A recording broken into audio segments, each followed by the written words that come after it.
Jordan. Hi, Jordan. Hey You hear us? guys. Yeah, can you hear me? Yeah. Yeah, what's going on, man? Thanks for coming on.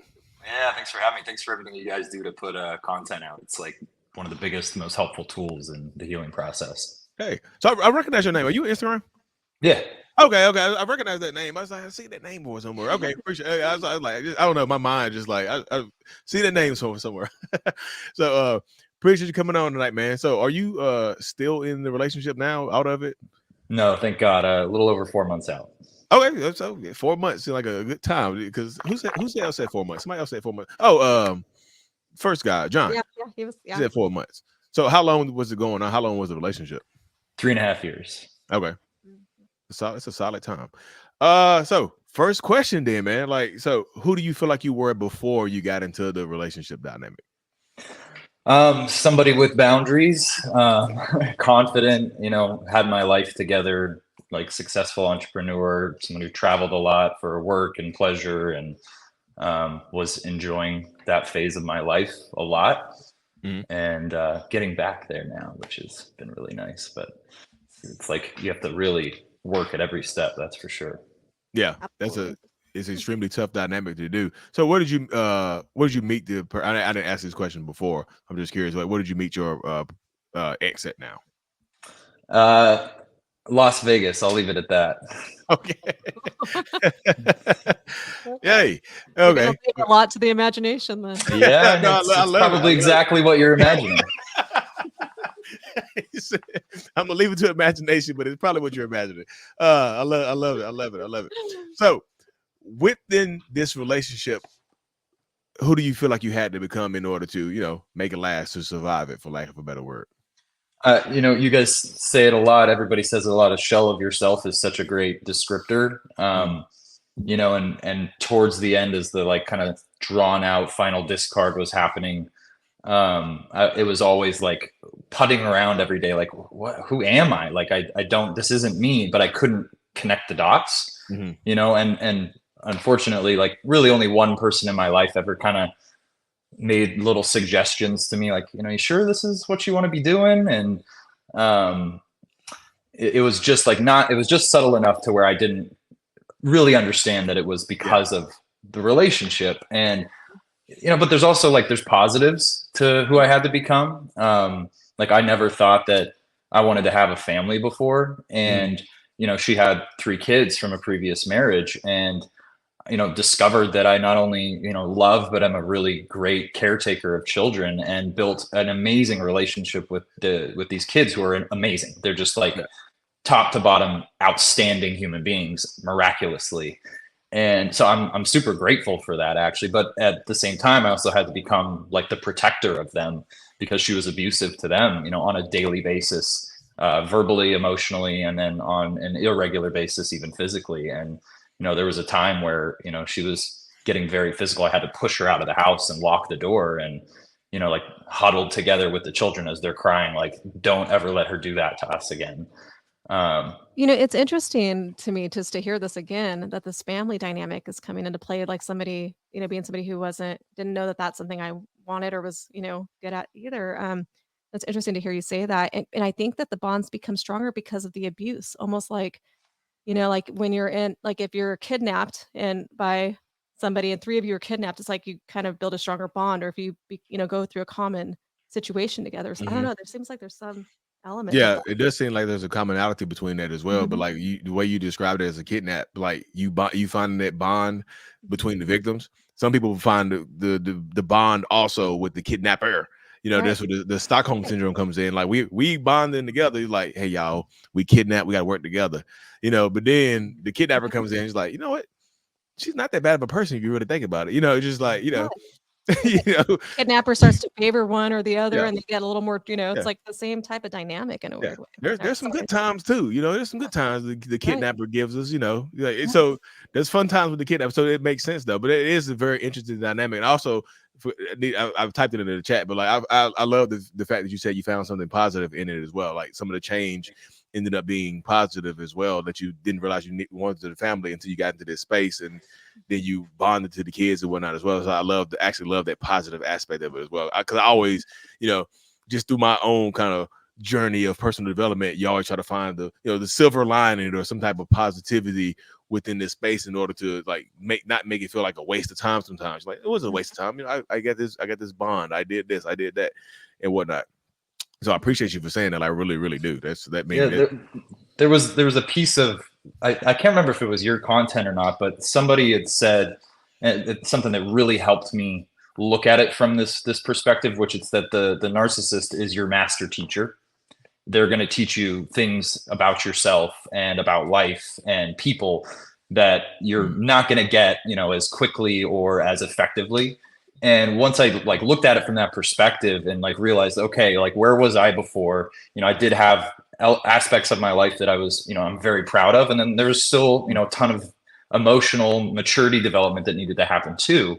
And, without going through this, would I have gotten there in the same amount of time or with the same like appreciation for it? So it's helped me like really focus on like what is the good that's coming out of this and how I carry that forward. And it's not to say it's not still hard and a freaking roller coaster on a daily basis, right? But trying to keep that like positive mental attitude of like, where am I going to go with my life with these lessons? And I've already like gotten to see the ability to apply boundaries in relationships, and it's made me look back on like where I was way too much of a people pleaser and believing in the potential of people to be their best selves, and even in the business world. It's like, man, I really should have been more aware of the red flags that people were showing, and not like just believing that everybody's gonna operate with integrity, whether that's personal, professional, whatever. So I also love the fact that you didn't kind of fall into the what people nowadays refer to as toxic positivity, where you try to find it all positive. You're like, everything was rainbows, You're just like, no, it was some rainbows here and there, but like the thunderstorm came before the rainbow, before the rainbow came, it was thunder and lightning, it was a tornado, but like, it was brighter horizons here and there. So I appreciate you saying that as well, because like you can find some positivity in it, but you also have to acknowledge the negative part of it as well.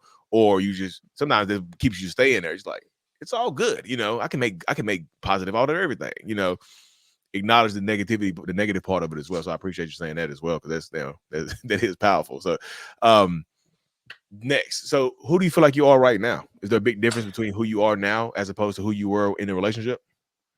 Yeah, well, all boundaries except for the only real boundary I had left was like, you can't cheat. And so once she cheated and that boundary was broken, I was like, gone, so I at least had some like self-worth left.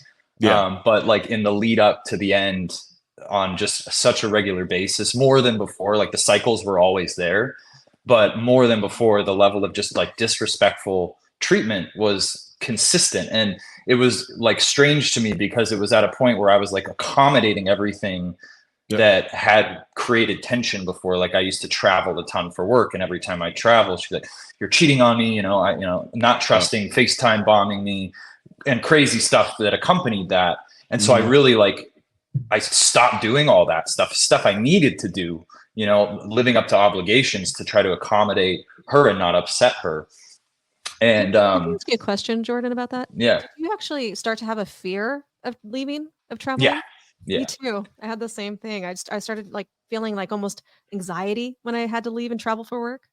Or something. Yeah, which was really shitty, right? Oh, sorry, really bad, right? Because because it was something I always loved to do, right? Like I love to travel for work. It usually would energize me to go and like get stuff done. It's like fresh environment, chasing opportunity, and like meeting new people and pushing the ball forward. It felt like progress just by accruing miles. Right. And to like let that go to the wayside to accommodate her is like, I can't do it because my fiance is going to be upset if I go. And like even a couple times I like tried to bring her with me, and I did bring her with me, and it didn't stop the drama. I'll just say that. I can relate. Yeah, so that's interesting right there, because like you can kind of see that the relationship dynamics are, everybody's comes from a different place, but there's a lot of similarities within these spaces. That's what I tell people. It's just like the traits are the same across the board a lot of times. They're just expressed differently. you know, you get a lot of women, like, you know, female narcissistic people who tend to be more on the covert edge of it. You know, it's just like subtle manipulation, and it just seems like, you know, people. Some people would call it neediness, or just, you know, just I love, you know, you must be cheating on me. I just, you know, I've been hurt before, and the whole time they might be doing something. You know, it's just the projections of their insecurities because they don't want you doing the same thing to them that they might be doing to you. So I can't imagine the hurt that he would feel, that I would feel if he did the same thing to me. So I got to stop it at all costs. So they condition you to, you know, stop stop watering yourself. If you water yourself down, it's like, well, I don't need to go on that trip, even though this is something I love to do. I love you more. I'm willing to give that up, but there's no reciprocation. Yeah. It's interesting too what you said about the similarities between them and the behavior, because you know, this was like a good test for me. Shortly after I left, I was overseas and, you know, ran into somebody and we kind of kindled a little bit of an interest. And real quickly I was like, whoa, this is feeling familiar. And this is someone born in a different country that doesn't speak, you know, English as a first language. And the script was exactly the same. The same words in the same order at the same time. And it was just like, oh, I've seen this movie before, you know? And so I had to like very quickly be like, you know what? I'm not playing a part in this one again. I've already starred in that film, and it did not work out. Like once you see it, you can't unsee it sometimes. Even if you know, even when you care about somebody, once you start to see it and realize what's going on, it's hard. It's damn near impossible to see that person how you used to see him, especially once you learn about the behaviors and they start doing it in front of you. Like, damn, you really are like this, aren't you? You know, damn, you really are toxic as hell. Like they said you would do this shit, and look at you doing it right now. Damn. Well, the thing you hear a lot too is that they show you at the beginning and they tell you at the beginning who they are, but you just, like magical thinking or, you know, cognitive dissonance, whatever you want to call it, right? You believe in the better version of them, but like so many things that come back to your recollection after you leave, like it's like, oh, I can't believe I forgot that. Like not only things that happened in the relationship, you know, abusive stuff and manipulation, but like the stuff that they tell you at the beginning that is just like waving red flags. Absolutely. And you're like, oh, but that's not who they are now. You know, they're trying to be a better person. They're, you know, they've moved past that. They've matured. It's like, nah, they haven't. Yep. Yeah. It's a different space, man. Like I said, so I really appreciate you coming on here, man, sharing your story with us. Like, seriously. I'm gonna follow you back on Instagram. Like I said, I remember your name from Instagram. I'm gonna check you out on there. And that way, like we can chat on there too, though. Sounds good. Thanks for having me on, you guys. Thanks for everything that you do. Again, it's so helpful for all of us out there. Oh man, appreciate it. Like seriously. You guys too. All right, thanks. All right. Yay, I love having guys on here.